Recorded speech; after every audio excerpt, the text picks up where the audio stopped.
Have you ever asked yourself what really determines whether you do well financially or face difficulties? Is it how much you know about money, or is there something else that plays a big role? Today, we're diving into a powerful tool that embodies this principle, the 50-30-20 rule. It's a game changer that will not only force you to create a budget, but also help you understand where every single one of your after-tax dollars is going. Are you ready to take control of your finances and learn how to allocate your income effectively? If so, keep watching because we're about to unlock the secrets of financial success. But before we dive into the details, if you're new here or haven't subscribed yet, now's the perfect time to hit that subscribe button below and turn on the notification bell so you never miss out on our wealth building insights. Alright, let's break down the 50-30-20 rule step by step so you can start making the most of your money and securing your financial future. Let's get started. Number 1. 50% needs. First up, 50% of your budget should be allocated to your needs. These are things that are essential to life and that you literally cannot live without. Your needs typically account for about 50% of your budget. These are expenses you simply cannot live without. Think about it. Your rent or mortgage ensures you have a roof over your head. Groceries keep you nourished, and utilities provide essential services like electricity and water. Transportation gets you to work, and health insurance is there to protect you in case of unexpected medical expenses. These are your non-negotiable expenses. Allocating 50% of your budget to needs is a rule of thumb, but it can be adjusted based on your individual circumstances. For instance, if you live in an expensive city, your housing costs might take up a larger chunk of your budget. Remember, it's essential to review and adjust your budget regularly. Life circumstances change, and so should your budget to reflect your current needs. Balancing your budget by allocating a significant portion to needs is the first step toward financial stability. Once you've covered your essentials, you can allocate the remaining portion to wants and savings. Number 2. Wants. Now we're allocating 30% of your budget to the things that bring joy and happiness into your life but aren't essential for survival. Wants are often called non-essentials, but these expenses allow you to personalize your budget. Whether it's self-care or eating out, including some fun in your budget may make you more likely to stick to it. This category is all about treating yourself. It covers expenses like dining out at your favorite restaurants, enjoying entertainment like concerts or movies, nurturing your hobbies, and those little indulgences that make life enjoyable. These wants are the spice of your life. They add flavor and excitement to your daily routine.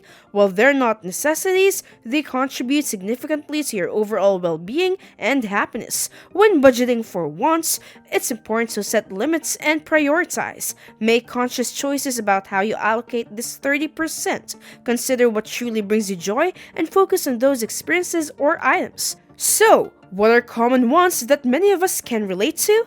Here are some examples. Gym memberships to keep you fit and healthy, cable TV or streaming services for entertainment, dream vacations, stylish furniture to upgrade your living space, beauty appointments for self-care, hobbies that ignite your passion, dining out to savor culinary delights, entertainment for those fun-filled nights, clothes shopping to express your style, and the latest electronics for your tech cravings. Balancing your wants is about conscious spending. Prioritize what truly brings you joy, and remember, it's okay to treat yourself occasionally. Just ensure it aligns with your overall financial goals. Number 3. Savings and debt.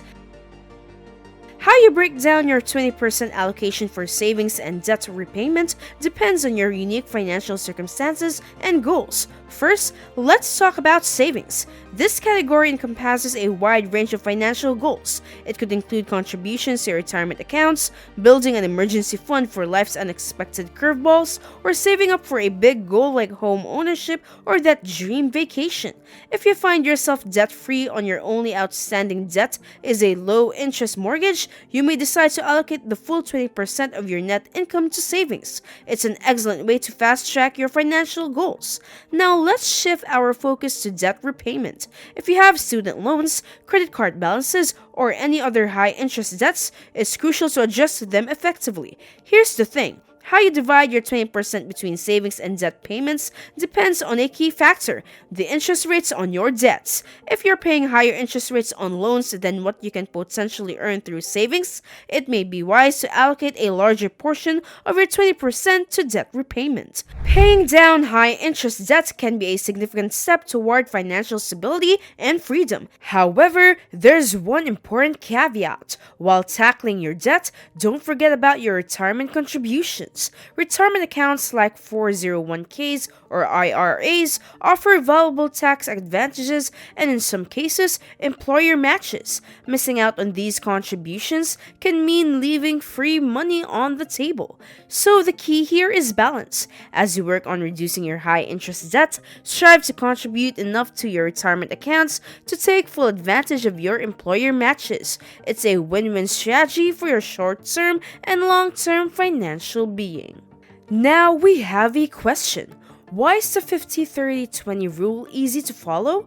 The 50-30-20 rule, it's a budgeting gem and it's all about simplicity and structure. Here's why it's such a game changer.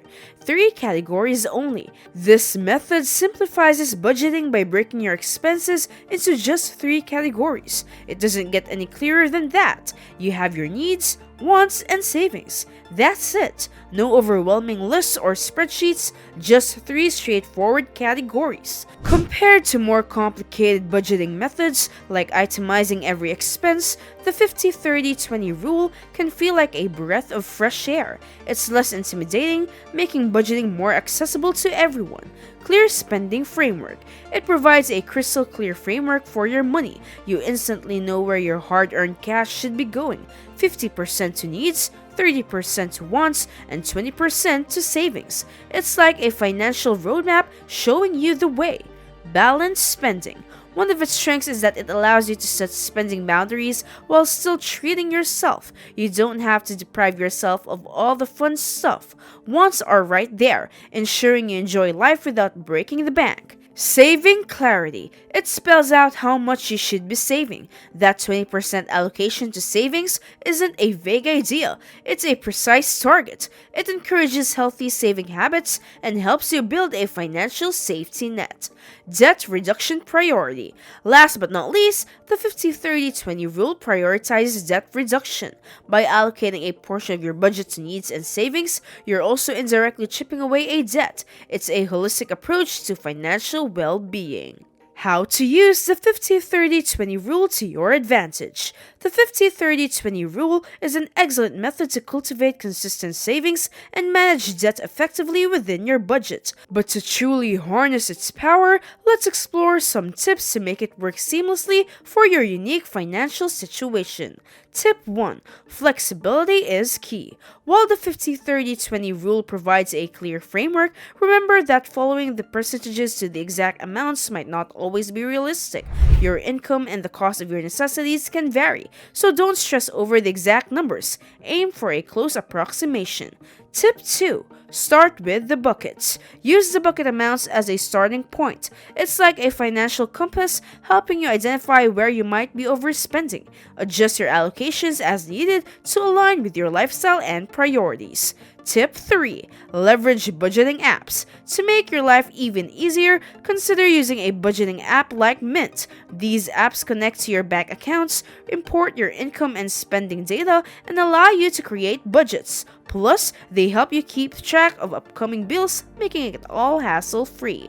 Tip 4. Automate your savings. Setting up automatic transfers from your checking to your savings account is a game changer.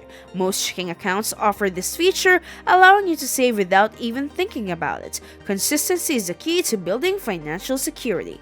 Remember, budgets should be flexible to be effective. The 50-30-20 rule is a great guideline, but don't be afraid to adjust it to fit your goals and lifestyle. The most crucial aspect is understanding your cash flow and aligning your spending with your long-term objectives. That's it for today's video. If you found these tips helpful, give us a thumbs up and share your thoughts in the comments below. Remember, with the 50-30-20 rule, you have a powerful tool at your disposal. Thank you for watching. Check out more videos about ETFs, the secret millionaires don't want you to know, and millionaire making blueprint. Keep buying dividend stocks. These videos will equip you with knowledge that can empower you to make informed investment decisions. Until next time.